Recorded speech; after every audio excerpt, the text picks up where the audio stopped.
আসসালামু আলাইকুম প্রিয় দর্শক, আমি এই যে অনেকদিন ধরে কাকার দোকানে আসা যাওয়া করি। কাকার খুবই খারাপ অবস্থা, আশেপাশে সবাই আছে। আমি কাকার সাথে আপনাদের সরাসরি যোগাযোগ করাচ্ছি। কাকার মুখ থেকে কিছু কথা আপনারা শোনেন। এই যে আমার কাকা, সে খুবই অসহায়, তার দোকানে কোনো মাল সামানা না বলতেই নাই। আপনারা যদি একটু পাশে থাকেন তাহলে কাকা কিছু বলতে যাচ্ছে, আপনারা একটু কথাটা শোনেন। সালাম আলাইকুম, দর্শককে সালাম দিলাম।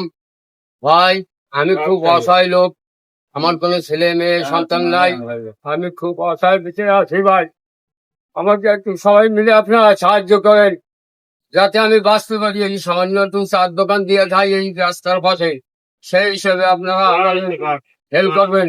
আমি আমার এই মামুন কাকাকে ধরছি, আমার মামুন কাকাও আমাকে কিছু সাহায্য করছে, আপনারা আমার কিছু সাহায্য করেন। সবার কাছে বিনীত অভিযোগ। এই আপনি একটু দাঁড়ান তো কাকা, দর্শক একটু দেখেন ওনার যে অবস্থা। এই দোকান দিয়ে তার চলা খুবই কষ্ট হয়ে যাচ্ছে। আপনারা যদি পাশে থাকেন অবশ্যই আপনারা একটু তাকে হেল্প করবেন। আর এই যে তার দোকানের অবস্থা, দোকানে এই মাল সামান আছে দেখেন, আর এই যে তার ঘরের অবস্থা এই। অবশ্যই দর্শক আপনারা একটু হেল্প করার ব্যবস্থা করবেন। আমি আছি, আপনারা আছেন, সবাই মিলে আমরা একটা কাজ করবো। আর আপনারা আমার পাশে থাকেন, এই ভিডিওটা সবাইকে শেয়ার করে পৌঁছে দেন এবং সাবস্ক্রাইব করুন অবশ্যই, ইনশাল্লাহ।